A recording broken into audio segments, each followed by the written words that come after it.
abanyiiza bambi sijja boogera naye gye bali musuuza Eddy Kenzo tuli bayimbi ba Uganda and bitukakatako okubaako kye twongera ku industry eno ate bwe waba ng'etteeka likolebwa nga lyabayimbi kitegeeza ligenda tusanga lijja tusiba somewhere oba lirina we litukwatirako so bwe tuba nga tetuli involved. How are you? Sorry to call you beautiful. Thank you. Humbling. So humbling. Nzani tubulire ddala gwani. amanya gange bampita Nasolo Angela Mukunde. Yes, gange. Oli wampologoma oli Mumbejja? Ndi Mumbejja. Ngenze wa Lugembe. Kati gwe tetweliraana nnyo tuba ba Luganda. Weda ne wano mbirowooza naye ate kati daba.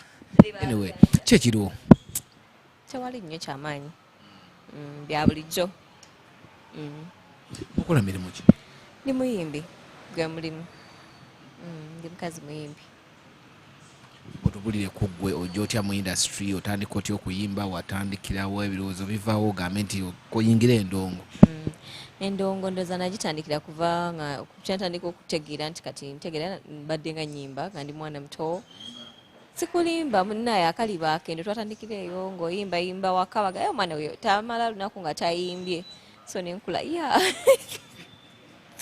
nenkula nga nnyimba Sunday school tuto ku ssomero all throughout school nga nnyimba so generally mbadde mu kuyimba bwentyo. Okay, tugende commercial. Becoming a commercial. A commercial ntandikira ddala 2020 mu lockdown serious business tutandise during lockdown time. So ndoza twakamala emyaka ng'esatu ejagumidde. Olina nnyimba ki before watunulira baani okutandika okuyimba abakusikiriza okujja mu ndongo?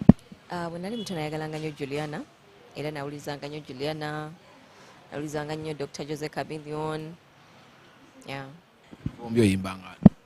Tewali ate munaye gwe nyimbanga nze. Nyimbanga nze.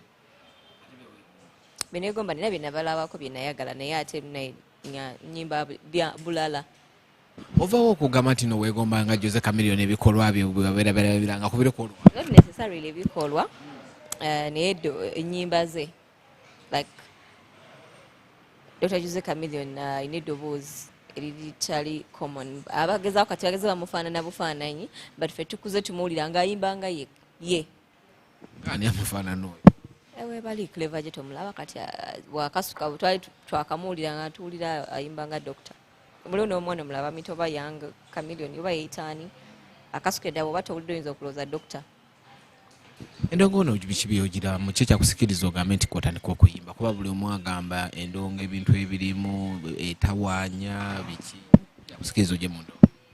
Endongo ebyansikiriza ndowooza ddoboozi abantu kuŋŋamba ng'oyimba bulungi all the time ne ŋŋamba kangerezeeko ddala ennyimba. Ogambe watandika mu lockdown ebintu byatambula biki? Tebyali byangu nnyo mu lockdown nga bwe byali naye twalemerako era tukyalemerako kuba bintu byakulemerako. Ennyimba meka? Right now nyimba ziri serious projects ndoza zisuka mu 5. Nina Omala lwerimba lwetwa general serious project mu lockdown ne tuzaako Omala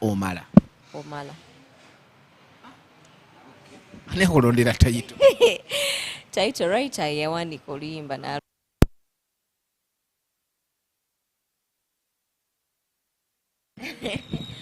Omala oba nze nkyogera obubi ekigambo Omala oba kyekyo naye kiri Omala you are enough. You are enough. Fane wokyogera mu Luganda olwagala nga Omala bi. You are enough. Okay, obwedde wakatubuli akola omwendala. Omala tulina baluyita Love or Rabax Raga. Tulina Shooter, it's a dancehall song. Tulina n'olupya, it's okay. Then now ne ku YouTube wali oluyimba Raba Tata. Oluyimba olwo abantu tetwaluteeka Terina tunafuna video, but it's a very beautiful jam ku bataata. Okay, tubesingire nnyo okulimba lw'abataata awo. Abantu abasinga bataata tebabawa nnyo amakulu n'olunaku lw'abataata odduku bantu bajjukira lujjukire. Gwe wava ku kino ogamba no. Let me recognize the fathers. Ebbanga enamala ne my dad ne tata wange, rest in peace. Tata wange yalinga mama wange. Mama wange yatulekewa tata waffe. Tata waffe n'abeera tata until the time he died.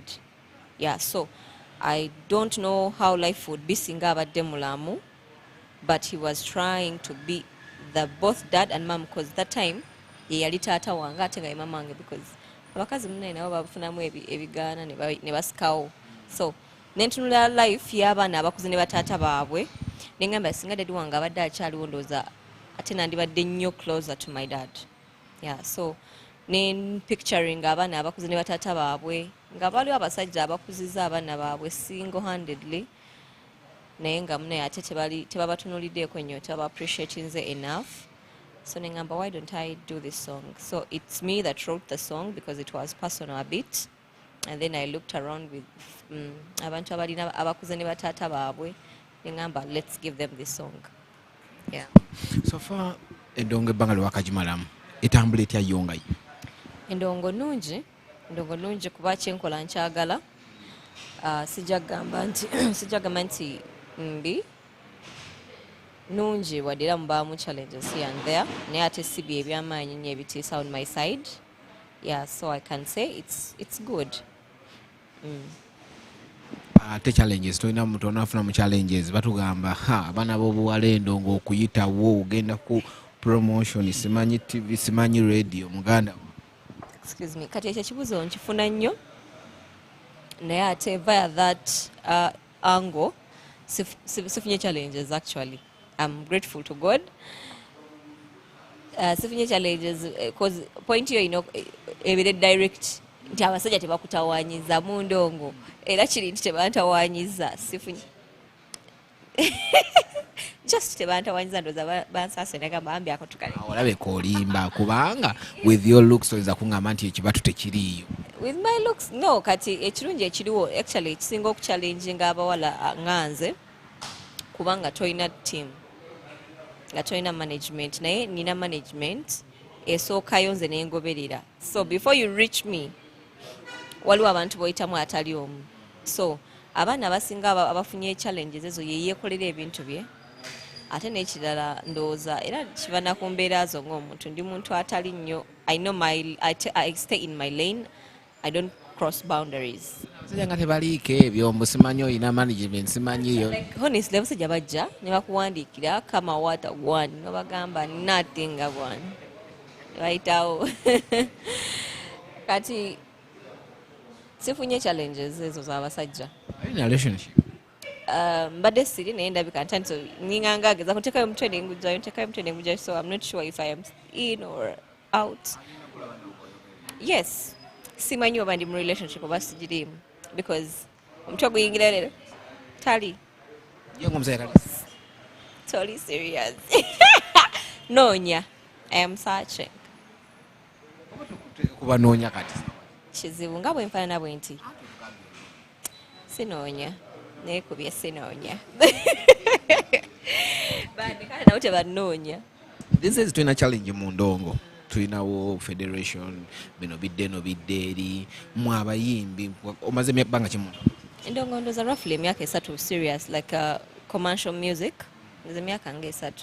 Owulyanga mwe mufiiriddwako abaakajja? Not at all. Ndowooza tulina kusooka kukola nnyo ne batutegeera then ne tubeera relevant I think. Ate okubeera relevant nga olwedde bagambye batereeza ndongo buli omu afune Then tebannakola kimala. Then engeri oba gye batandika tulinde tulabe, but sinalaba nnyo kyamulama because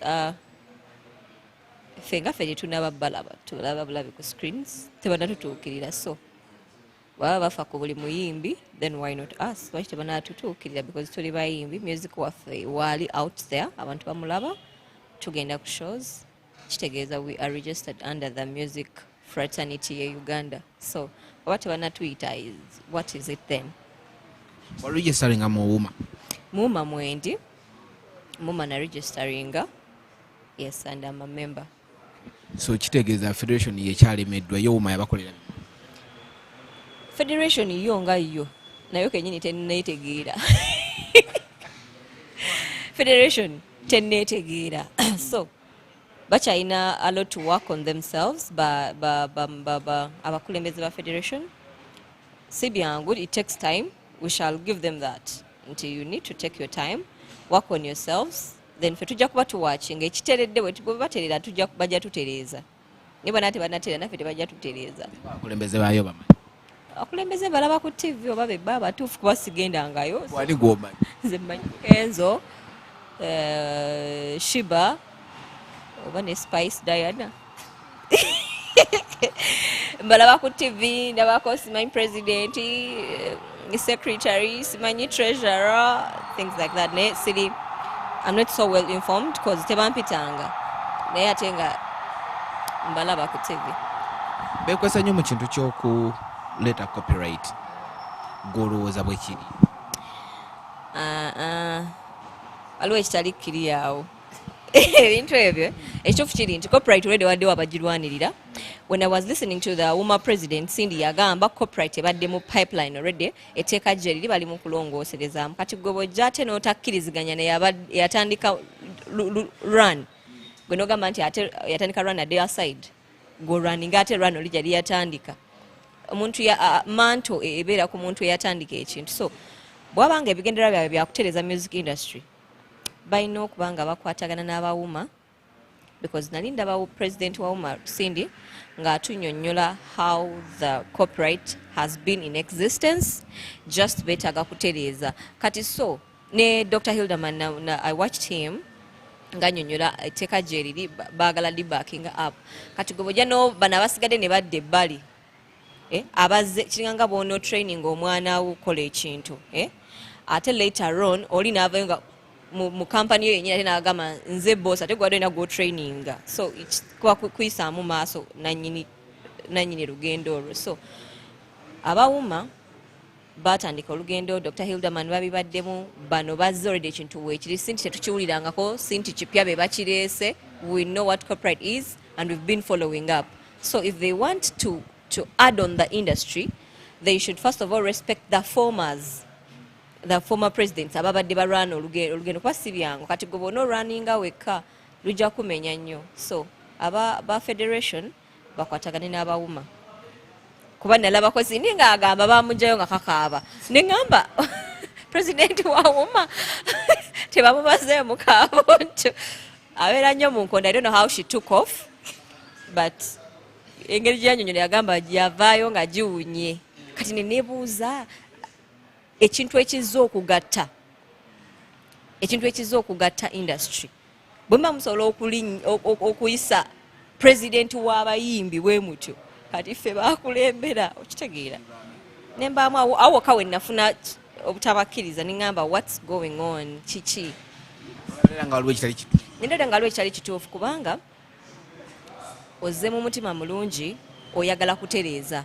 Kitegeeza nsooke mukwatagane n'abaana ababaddewo, then awo olugendo lujja kwangwa kuba oli alina by'amanyi by'otamanyi byagenda okuyambako nti anze bwe nayita wano nafunamu emiwunyo, gwe toyitawo yita wano. Kati gwe bw'omulaga nti nze mmanyi gwe bibadde bikyamu ojja kutomera naawe bwe yatomerera. So bakwatagane. Alibina ebyakasente bye batugamba. Gwe olaba amaanyi ge bateekaawo olowooza tewali ssente. Nze mbeera ku TV nga ntone nga neeba ne abayimbi nga tuli ba mukisa, ssente zijja we zityo, like olina okuba nga waliyo ekiri kikwatagana ku ssente. Ate kiba kikwatagana ku ssente, ffenna tulina okuliya ku majja. Mutuyite mutuwe ku majja, naffe tuteekamu mu ndongo, tuteekamu akasente. So waba waliyo akasente bakatuwe, tukaagala. Ssente ogimanyi. Abaludde mu ndongo eno mwe mwakajja akasente mwagala kaali. Kati bo abaluddemu bakoze nnyo. Abaluddemu mwe mukoze. Kati muliwe kufa abatandika kuba si byangu bitumenya. Mutuwe ku majja. Ani gw'otunulira gw'oyagala kwe ku majja? Eddy Kenzo. Eddy Kenzo bagambye ye kabaka. Batuwe ku majja. Ffenna bagamba ono alya n'oli alya y'emmere egenda. So batuwe ku majja tuliye.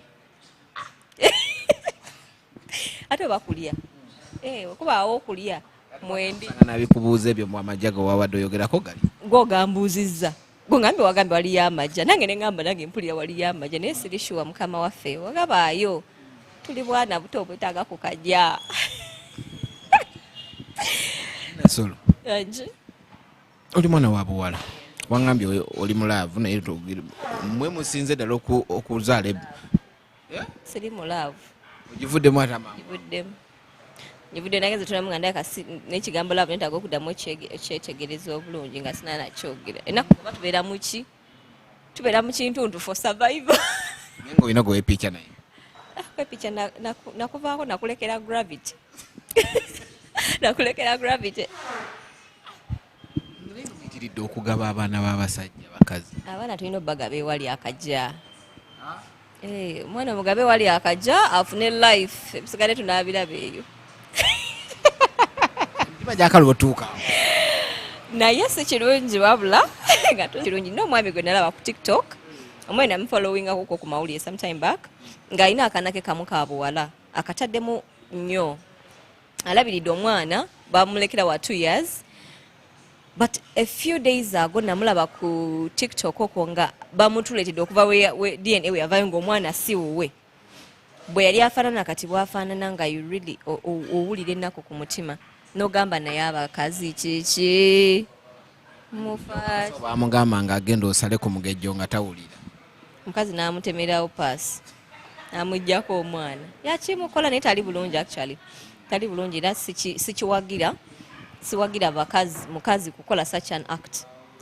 It is very bad ate it disorganizes omwana gweza okulowooza olumya musajja okola biki naye omwana oyo bw'atandika okulaba nti abadde ne taata gundi ate kati dadi ye gundi alinnya balikyusizza tokyo yeba nnene ku mwana ennaku zino baliki abakazi muli bakibanda nnyo waki muba oyagala abantu beera aganaga era biva ku basajja ate omukazi ayinza kati omukazi yebaka na mukazi munne omusajja yapasulayo omukazi wa munne temugaana tugaane ki nedda ekituufu kiri nti abasajja mwe muleta bino bino bya DNA esinga abasajja mwali mutuukiriza obuvunaanyizibwa bwamwe tebyandibaddewo abantu basinze okuluyomba abalina abadde balabirira abaana abo batutte n'ebweru ogamba otya nti batuukiriza buvunaanyizibwa abalina sente obamanyi bagyeyita ababoosi abo amala okutya kali kabebi akafuna kali clean namala kati kali wakazaalamu asooka agenda okulaba kali trash kabebi ne kagamba wadda ku macanga bukedde ne kagamba nange kampitemu bwafuluma nange ngampitamu genda okudda adda boosi ali wali nga kwepica watagwani ng'omwana tamanya woono wooli nga nate musinga kwenda ku bantu ba boda balina obudde bw'abakazi abasajja abo balina labo ababoda abo mpulira mbubakuwa keya bitya mpulira buwulize mpulira nawulirako n'omukyala w'omusumba nga waboda amututte era okyapa bebamu era tebaawukana nnyo obudde baba nabo kati mwababoosi abalina sente zammwe ojja genda ofiire ku bizinensi oweerera obwana nga 2 nga si bubwo bro ojja kawulira so bawa abakazi obudde ate nomuba mwagala sente owooza sente ebintu byonna bibalansinge omukazi mukubireko ng'oli ku office baby how are you aleka emirimu akubira omukazi kola etwala dakika mmeka mukubireko kuba womukubira ayinza olowooza oli mukubo ojja n'atagenda wa booda naye bw'otakuba leero abasajja sebo bagenda n'ava waka kati wame saa 11 paka saawa 9 ng'avudde mu bbaala nezibera 12 agenda kati omukazi ali awo yekka throughout the day ekiro mpewo nemufuuwa owaboda aba amutwala mugamba halo mami banaye ng'olabika bulungi mami yebale kulabirira mundabire agamba noluki kyayogerako mbyebale n'okundabirira amanyi kyempitamu kati ebyo biwaanawaana bakazi bammwe yagenda okusanga ng'omu wa boda omwana omulala wa chapati omwana omulala wa mukubi wa bifaananyi ate oli mutuufu photoshoot gomanyi batusiiga ebizigo so munnaye abasajja abo mwegendereze mark your territories otherwise nemukusiiga ebizigo ebyo babasiiga nga babagala mu masemasera ye baba abajje babasiiga wakana takusiiga kana kuwadde kazigo nokagula nno abamu tebakagula wa sente n'ogula kasamtera wali business ate newokolera omukazi business nezo zaba azaagala omuwaayo ko obwolumu newe kiba kyetaano muga baby nekisuuleko muzizo z'olina kyongereko ekyetaano kibaleetera okwenda si kyetaano just nja okukozesa kyetaano naye nga kyoba omanya bintu binyinya ebireese obwenzi mu maka g'abagagga ekisooka abasajja abo kwefuula bizi n'obutawa abakazi ssente bajja kwenda n'okwefuula nti mukoma omukooye nnyo abakazi abo bagenda kwenda okomamu n'ogwa ne weebikka n'omugamba nkooye nnyo gwe omanyi kibadde ku ofiisi n'abulinda ne bukya agenda mu photoshoot okwepica kuba tabulira dda nze siyinza ngambye abakazi be bayogera eyo naye nga bambi ebintu bya DNS birungi era nkivumirira nnyo cause kikolwa kya butujju okugaba omwana etali waabwe. It's really very bad. Kinganga bwe naaba mu bukulu bono mmanyi tata wange egundi yafa nyina tubangamba kati nabo si baganda abo gwe kikakyo kyeki nekintu kyo tomanyi kyekiyinza kukola obulamu bwo bwonna toterera paka rova mu nsi obeera ogamba waba oluusi gye bakugabye ne baba abagagga but the bonding you got from the other people. Nina ne kaklipa akalako ennalabeera omwana nga bamuggyako obusika nakaaba you don't know ennaku gyatunya mwaka nengi gye bakasindika genda ewa nnyoko genda ate mwe mubikola nti abakazi abo babi nnyo byabugagga by'abantu ebyobugagga ebyo tubyagala yes naye ate ebyobugagga birina emitendera naawe kenyininyini tusobola obikola naawe naye obuzibu nammwe temwagala kukola n'abakazi bammwe era obuzibu bwonna buva ku basajja tebuva ku bakazi so akiteeka blame ku mukazi. Omusajja bw'akola kyalina okukola omukazi ajja kutuula ajja kuzaala abaana unless ng'ogamba gwe tozaala mwina obeezi kasagazi gwe kyekugana okuvumula akasagazi ka mukazi wo nabeera ku ebyo siikole tetulabirire bamwe bagambye agenda kubeera lunaku lulamba bonna nga ali mu kwepica era akoowa omukazi naye akoowa mukazi naye akoowa ajja bikoowa naye gwe actually omukazi kasita atafuna kimala ebyo bimwefula nti okooye nnyo 1 2 3 omatirira ku mmeka 1 2 3 olabika ogambye ekitono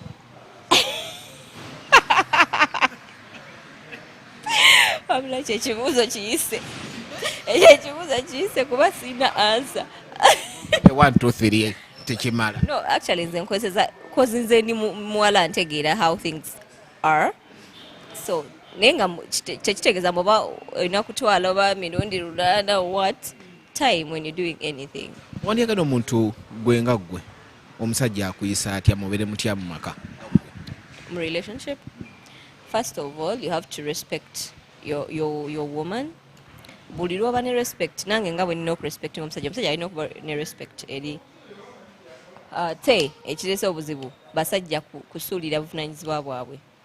A man is a provider, a man is a protector, a man is a defender, a man kwegamba buli lwobijjamu ebyo not providing because when you provide omukazi abeera content mweyo area.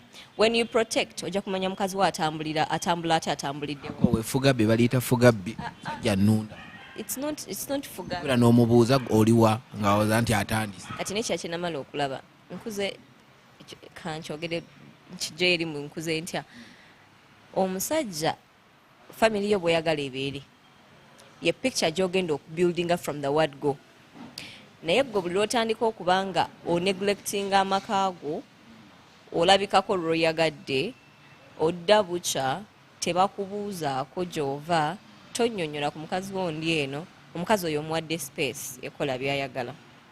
So wabaawo mutual understanding wabaawo communication teyeetaaga kuba nti ali too much on you naye nga at least asobola okumanya nti no what mukyala wange saazina agenze wano oba ali wano oba mwami wange saazina abeera mu office oba saazina avaayo agenda bwati ne bwati. That kind of communication it builds trust and once trust is there ebisinga biba byangu.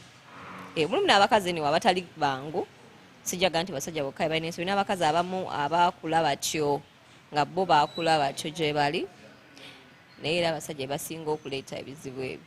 Abakazi banaku zino lwakiwo mbeeramu n'akasente toyagala kufuga kati nemufunayo obulenzi obubafuga mufuga kati era kidda ku kiri omukazi lwafuna sente kyekyo nagambye nti omusajja mukazi ono aba alina ssente musuulire n'ekiba kyetaano bakyabiri azitwale ewaka kali kagenda ofumba kati ebyo byo nga tonnabitunuulira gwekola ogugwo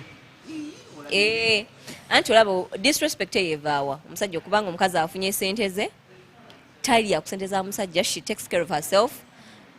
Abakazi besasulira rent ne beeyambaza ne yeegulira iPhone ne yeefaako mu kasente kaake ekikaze. Kati gwe bw'ojja n'oyogera oba tozitowa kimala, eddoboozi oli batezitowa kimala, agamba oŋŋamba ngaano ekitegeera. Kati afterwards ng'amaze ofuna ssente z'anoonya azikoze ng'omukazi, kyayagala kiba ki?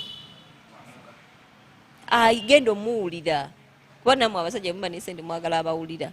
Kane abafuuse muwadde omukazi oyo mumujje mu position ye kuba omukazi yedda abakazi tebalinanga nakola. Naye kati abakazi batandise okukola mu abasajja ne muva ku janja akamu. Not kajanja, ensi ekyuse nnyo tulina okuyambagana. Naye ate wetatandika okukola nti tuyambagane ate mwe ne mujjayo ne musikamu. She can do aso kyekolera kale akikole okitegeera. Omukazi n'atuuka n'adevelopinga that disrespect gy'oli, bw'amala okudisrespectinga n'omutandika kusika muguwa. Naye ate nga walina amaanyi agamutereeza w'omwagala. Olaba gw'oli mu ndongo bw'ofuna crowd ekuleekaanira n'omanya nti olina crowd gy'okomandinga ono omuntu omu oba olaba atalina kyagamba woba osobola okukomandinga stage eno. Omusajja asigala musajja ate crowd yegenda gyembeera naye eri ati olugira ng'olengeramu akalungi ng'ogamba ngenda kwepiica kitegeeza oba oli mu bulamu bw'omuntu oba mukazi oba musajja ngenda kiteeka kutuwe olina okukola ebintu ebireetera omuntu oyo kubanga akwetaaga. Togenda kwetaaga abantu bonna, ojja kwetaaga omuntu omu. Abantu bangi tubadde mu relationships ez'enjawulo naye wabawo gw'ogamba nti this person ye abasajja n'agamba kama sijja mmuta oba ali biki nga wabawo ekyenjawulo ky'olina kyakwagalamu, so nga ne walaba abafaanana batya ku crowd nga tali moved. Balugamba mugenda eyo mu tour zammwe ng'ogenza oyimbye embalala gundi walese boyfriend ye Kampala ekinyegenyege ekikwatira eyo ng'ofuna tugenda byogera bino ebintu bigenda oleeta tagali. Let me tell you one thing.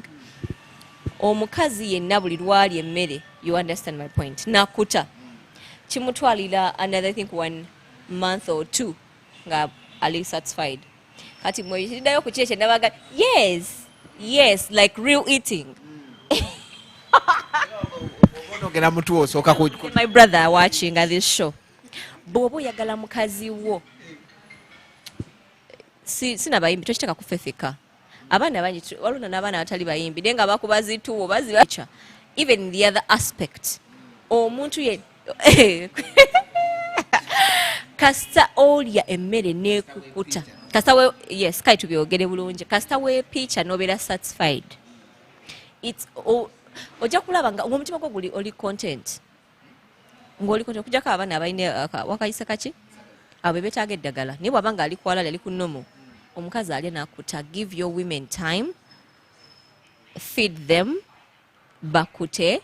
Omukazi bw'analya n'akuta tagenda kuzungangana mu gundi z'abalala naye gwe bw'omulya no ngambye bw'atalya kukuta of course ajja kusigala ng'ekyoyoyo kyagala bino ebintu bya bulijjo. Katonda yateekawo ebintu ebyo tubyenjoyinge. Katonda teyakola nsobi kuteekawo omukazi na musajja. The purpose for that buli omu ali akute. So if you don't give me what I need in mwenzi kutira, I'll be forced to look for it elsewhere. Kuno mwakyuka n'okukyuka mwennaku zino mwegomba mukwana kati era byonna biva ku basajja musajja akutuma agenda okwana akalayezi anti era ogenda okulaba gy'oli tewali pulaani. Omusajja akomawaako ye n'agwa mu buliri newogezaako nga my sweetheart lindako 1 hour lindako nebakemu 2 hours lindako nebakemu 3 hours obudde ne bukya alamu bwevuga nga abukayo ng'agenda akola. So abakazi ne basigala nga bali awo ate abakazi abamu tebakola abeera waka talina byakola. Kati fe ababa busy always you find yourself occupied and you don't think of so many things. Omusajja bw'atu wabeera busy ng'ayiyiriza waka. No, waliwo time y'okola waliwo time ya everything. The time you get with your person, make it count, make it memorable. That's what I'm saying. ebintu ebyo babiwa obudde. Era akayimba kabasenga. Nze ngenda wasengana ntume nanyimbira obuyimba ndoza gwe njo kugendako. Zo bikolanga sengana. Sengana ntume mwagala naye ebintu bye mbiwuliriza nembijjamu ebinyamba. Ko ndi mukazi ndi muwala era mba neetaaga lessons ngezi. Baya tugamba ye bibye bikomeno mu mavivi. Buli omu akola ebimujaamu. Naye gwe mavivi akola wadde rolling yena.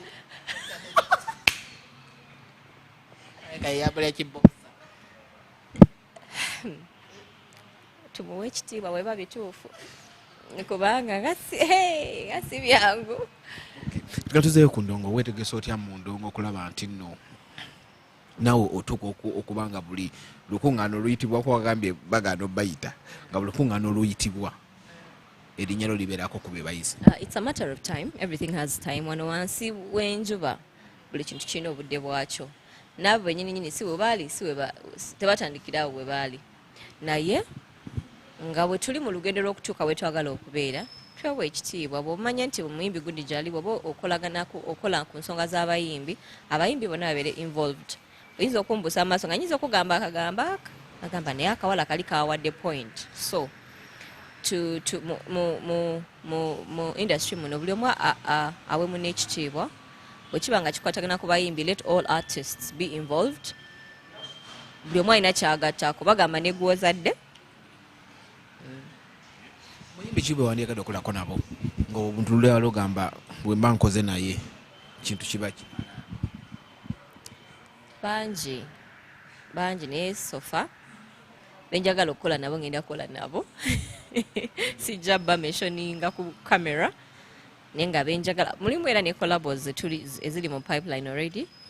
Naye nga bayimbi bangi sigenda kumenya omuko omunyinza obeerabira ate twesanga mu same zone nangamba you didn't even say this and you. So respect to all Ugandan artists abateekamu amaanyi okuyimba. Bw'obanga ogenda mu studio n'oteekayo ssente si nnyangu, ssente studio ezo za bbeeyi. N'oteekamu ssente zo n'ogenda n'okola audio. Niyo n'ebizibu bingi babeepiikyako. Abo bo tubasaasira, twongera obbasaasira. Mukama abakuume nga mutambulira egyo mutambulira. Ababeepiikizaako mu studio. Naye bw'oba kwepikyako toyagala baloope. Waliwo amateeka agafuga. Omutagenda kujja kwefunzize kubanga tomwagala. So muloope waliwo abaloopa. Okujja ne bakwepikizaako ate nga toyagala ne bikunyumira. Bikunyumira sirika toyogera. Bikunyumira sirika ate oba onyumiddwa ate oba oloopa ki. Naye bw'obanga oli assaulted waliwo amateeka agayambako awo. Bayimbi ki abasinga okunyiiza mu industry eno n'olaba olinogaa naye nedda? Abanyiiza bambi sijja boogera naye gye bali banyiiza. Saagala olwo ebigambo bye baleeta ne mpulira nga mu butuufu bwe singa mba nina akaana ne kakyogera nga nyinza okakuba tteke ne kagwa wansi w'emmeeza. Mbwe kajja kayimba simanyi mpulira ddala nga ebigambo by'owulira nga ekigambo kino singa mbadde nina right badde nkigoba mu ggwanga. Ndeka okitegedde nanga okitegedde ekigambo kifuuse ekigambo. Osanga akaana akato kalimu nogamba whatsapp okitegeeza ki ekyo? Nobuuza akagambo koyogera ekyo kitegeeza ki? Abaana b'ennaku zino so tugezeeko okubumbabumba nga byetukola naye ekigambo okireeta ekikola bwe kiti. So gye bali abanyiiza not necessarily nti oba sibaagala naye nga waliwo ebintu banyiizaako ebitonotono.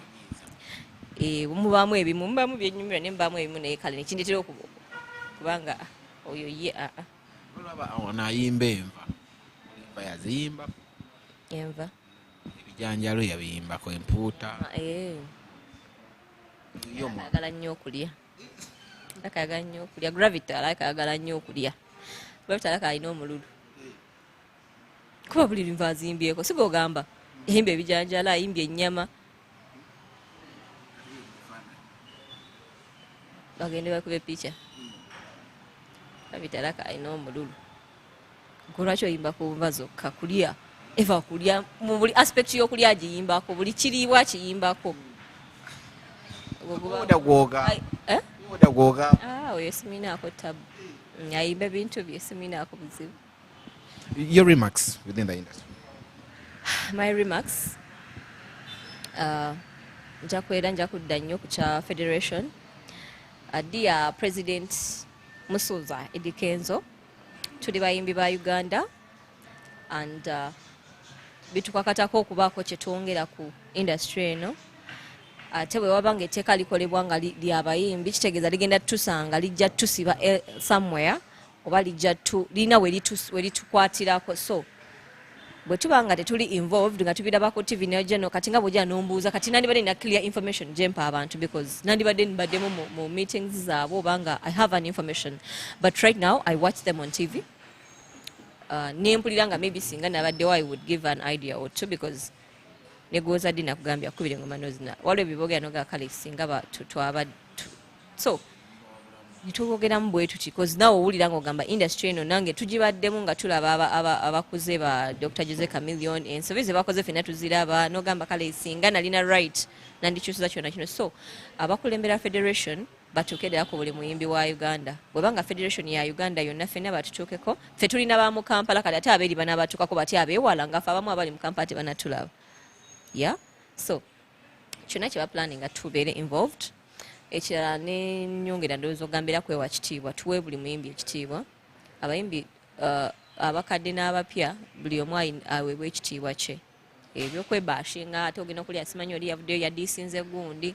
Anyway oyinza okuba abamu bye bakolera abamu ebyo babyagala naye tukulembeze kuwa respect kuba buli muntu mulimu guno ateekamu. Tutekeramu ddala ssente n'onoonya ssente za audio n'onoonya ssente za video kitegeera. So oli bw'atakuwa ka respect ko ogamba what's up man.